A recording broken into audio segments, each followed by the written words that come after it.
Bonjour et bienvenue sur le premier épisode du podcast Peau cassée. Comme vous le savez, dans ce podcast, nous discutons de toutes choses céramiques, peu importe le domaine. L'épisode d'aujourd'hui veut donc se concentrer sur une figure historique très intrigante et singulière, qui a souvent fait usage des céramiques pour enrichir ses œuvres. Quoi de mieux justement pour ouvrir le bal? Nous nous plongerons donc dans la vie d'un grand architecte qui a marqué les 20e et 21e siècles.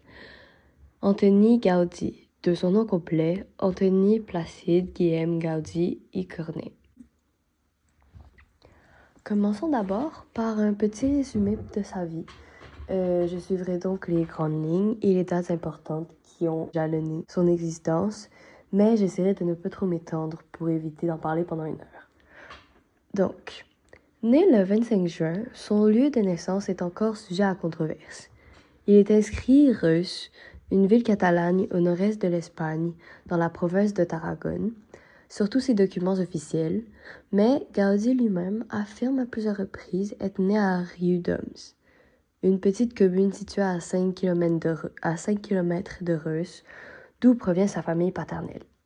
Ses parents, Francesc Gaudí y Serra et Antonia Cornet y Bertran, sont tous deux issus du milieu industriel de la chaudronnerie, son père étant chaudronnier lui-même. Le jeune Gaudí baigne donc dans un milieu créatif artisanal depuis son plus jeune âge. Il est le benjamin d'une fratrie de 5 enfants. Malheureusement, seulement 3 atteindront l'âge adulte, lui y compris. À cause de sa nature fragile, Gaudí passe le plus clair de son enfance avec son père à Riudoms, donc à la campagne. Il ne va pas à l'école et s'occupe en aidant son père et son grand-père dans l'atelier familial de chaudronnerie, travail qui lui permet de développer ses capacités de représentation spatiale. En 1863, Gaudí commence son parcours académique au couvent de Saint-Francis, une école religieuse à Reus. Il s'y distingue surtout par ses talents en dessin et rencontre ses 2 meilleurs amis d'enfance, Josep Ribera Sans et Eduard Toda-Higuel. Gaudí quitte sa Catalogne natale en 1868 pour partir s'installer à Barcelone afin de continuer ses études au couvent du Carmel. Accompagné de son frère Francesc, les deux s'établissent dans un quartier assez affairé, nommé La Ribera. À 18 ans, il commence ses études en architecture en suivant les cours de l'École des Arts et Métiers de Barcelone, puis ceux de l'École technique supérieure d'architecture de Barcelone encore une fois. Comme tous les jeunes hommes de l'époque, Gaudí reçoit sa convocation obligatoire à l'armée pour faire son service militaire en 1875. Cependant, en raison de sa santé fragile mentionnée plus haut, il en est presque entièrement exempté, ce qui lui permet de faire ses premiers pas dans le monde du travail et de collaborer avec plusieurs architectes déjà bien agréés, dont notamment ses professeurs Francisco de Paula del Villar et Joan Martorell y Montells, avec qui il se prête au dessin industriel. Ces 2 hommes joueront plus tard un rôle très important dans la conception de son œuvre la plus grande, soit la Sagrada Familia. Ce petit boulot, en particulier le dessin industriel, lui permettent d'amasser assez d'argent pour payer ses études. L'année suivante marque cependant l'avènement des décès de sa mère, alors âgée de 57 ans, et de son frère, âgé de 25 ans, qui l'avait suivi à Barcelone. Gaudí finit son service militaire obligatoire et ressort diplômé de l'École technique supérieure d'architecture de Barcelone. Ses études universitaires ont été considérablement plus longues que celles de la plupart de ses pairs, parce qu'à travers son parcours scolaire, Gaudí s'intéresse à une multitude de disciplines, dont la géométrie, l'histoire, l'économie, l'esthétique artistique et la philosophie. C'est un vrai excellent.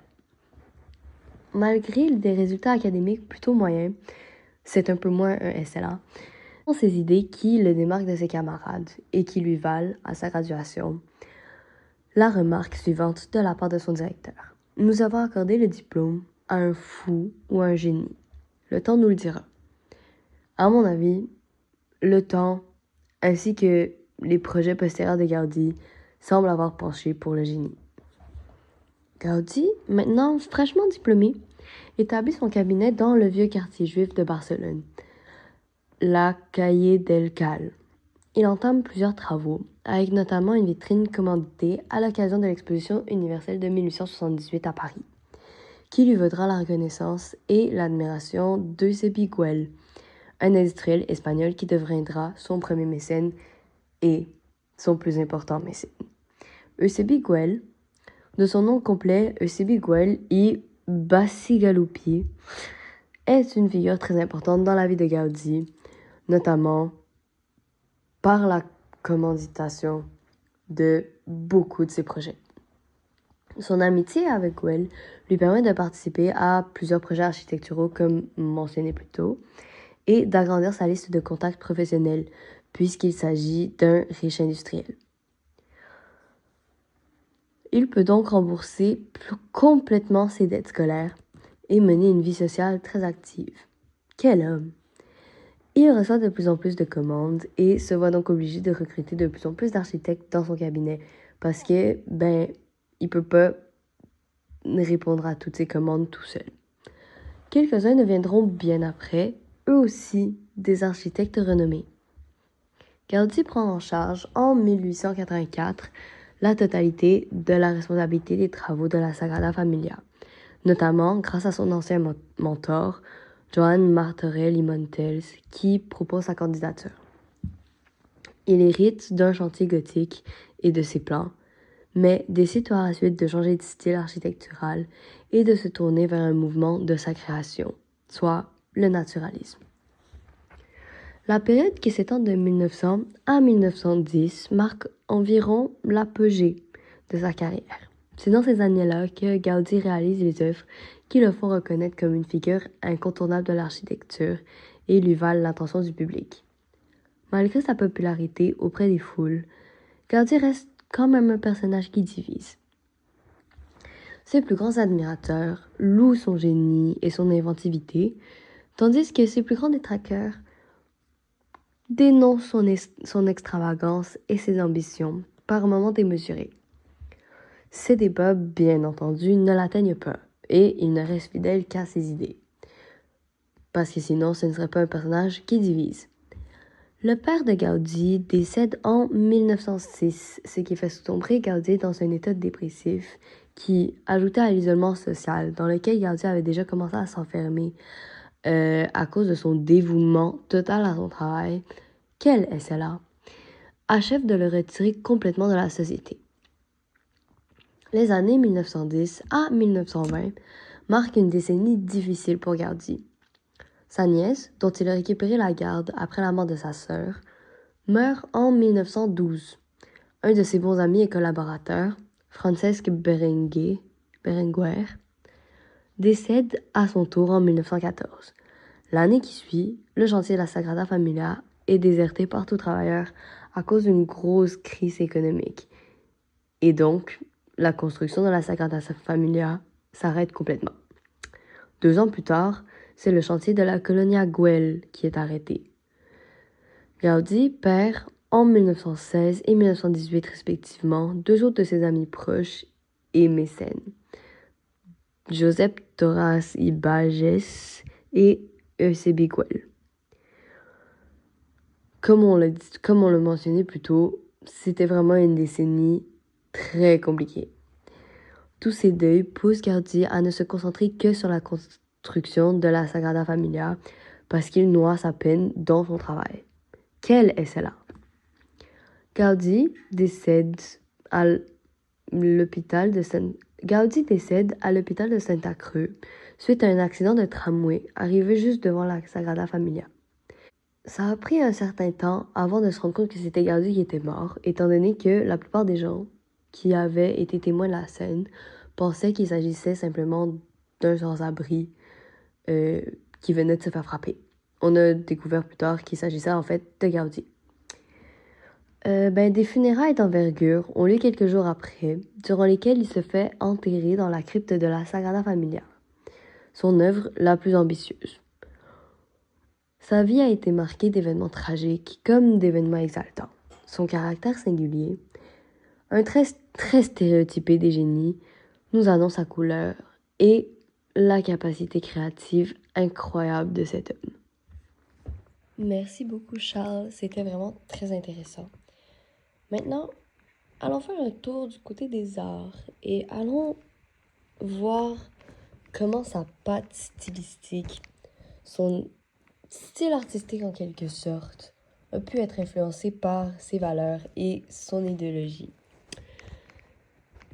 Regardons également comment justement son style artistique a pu influencer la scène architecturale bien des années après. Cet aspect-là, encore une fois, ne sera pas exploré par moi-même parce que je dois quand même reprendre mon souffle, mais vous aurez l'honneur de faire ce voyage avec Andrada. Andrada, je te laisse la parole. S'il y a bien une chose à retenir chez Gaudí, c'est le style architectural qui lui est propre. Il est considéré par plusieurs comme faisant partie d'une avant-garde artistique, allant même au-delà du modernisme, pourtant très populaire à l'époque. Il fait partie des premiers à populariser l'art nouveau, mouvement dont le développement doit beaucoup au Japon, avec notamment l'exposition d'œuvres japonaises à une exposition d'art à Londres en 1861. Les maisons et les jardins japonais qui étaient exposés formaient des œuvres complètes en harmonie avec la nature, devenant un avec le paysage. L'art nouveau est un courant architectural surtout reconnaissable par ses formes sinueuses et ondulées, la présence marquée d'éléments de la nature et une sorte d'asymétrie et d'absence de proportion. Il amène également plusieurs innovations en termes de construction de bâtiments, et l'on peut voir de nouvelles techniques être utilisées comme l'éclairage électrique, l'utilisation de matériaux modernes comme la métallurgie, la fonte ou le verre, l'implémentation de la nature dans de grandes structures et machines, etc. L'extérieur de bâtiments appartenant à l'art nouveau forme un ensemble complexe et harmonieux, de formes géométriques colorées, alors que l'intérieur, lui, évoque la nature et l'Orient par un ensemble de mosaïques colorées. Ce mouvement va sculpter la conception des bâtiments de Gaudí, comme nous pouvons le voir à plusieurs de ses conceptions les plus célèbres. En effet, par son architecture mariant tradition et technologie, Gaudí est considéré comme le chef de file de l'art nouveau. Il reprend par exemple très souvent le motif de l'arabesque, qui est considéré comme le leitmotiv de l'art nouveau. L'utilisation de ce motif dans des éléments ornementaux de fer forgé représente en particulier une caractéristique de son style architectural qui est incontournable. La porte de la Finca Güell comporte une arabesque très célèbre, modelée de façon à ressembler à un serpent. Gaudí s'inspire également beaucoup de la nature et l'incorpore dès qu'il le peut à ses œuvres. Prenons par exemple le parc Güell, qui avait été conçu dans l'objectif de créer une cité-jardin, et dont les bâtiments font partie intégrante du décor, ou encore la façade avant de la Casa Batlló, dont les décorations sont arrangées de façon à rappeler un décor marin. L'arabesque, encore une fois, y est très présente et joue un rôle crucial dans la création d'une ambiance marine. Il se sert également de nouvelles technologies pour conférer à ces bâtiments une esthétique unique et innovatrice. Au-delà même des caractéristiques formelles de l'art nouveau, l'idéologie qui l'accompagne inspire grandement Gaudí.